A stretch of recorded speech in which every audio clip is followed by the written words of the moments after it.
Hello friends, সবাইকে শুভেচ্ছা এবং অভিনন্দন জানাই। আজকে পয়লা বৈশাখ, আজকে আমাদের বছরের প্রথম দিন। সমস্ত বাঙালি জাতির আজকে কিন্তু প্রথম দিন। তো আজকে সবাই ভালো আছে তো? তো আজকের দিনটা সবাই জাতি ধর্ম নির্বিশেষে হিন্দু মুসলিম সবাই মিলে আমরা কিন্তু একসঙ্গে মিলেমিশে কিন্তু আজকের দিনটা খুব শান্তিপূর্ণভাবে পালন করেছি এবং তোমরাও অবশ্যই শান্তিপূর্ণভাবে পালন করেছো। তো বন্ধুরা, আমরা বাঙালি জাতি এমন একটা জাতি, আমাদের কিন্তু কালচারটা কিন্তু সমস্ত জাতির থেকে কিন্তু আলাদা, মানে সমস্ত ভাষার অবলম্বন মানুষদের থেকে কিন্তু আলাদা।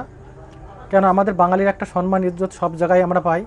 তো আমরা সবাই, আমাদের রাজনীতি আলাদা হতে পারে, ধর্ম আলাদা হতে পারে, কিন্তু আমরা সারা বিশ্বের কাছে, ভারতের কাছে, সারা বিশ্বের কাছে কিন্তু আমাদের এই বাঙালি ভাষাটা যেন সারা বিশ্বের কাছে যেন নম্বর 1 হয়ে থাকে এবং সব জায়গায় যেন আমরা মাথা তুলে দাঁড়াতে পারি, এটাই সব থেকে আমরা কামনা করি। তো এইটুকুই আমার বলার ছিল। তো সবাই ভালো থাকবেন, সুস্থ থাকবেন, সবাই পরিবারের উপরে খেয়াল রাখবেন এবং আমার চ্যানেলে নতুন হয়ে থাকলে অবশ্যই সাবস্ক্রাইব করবেন।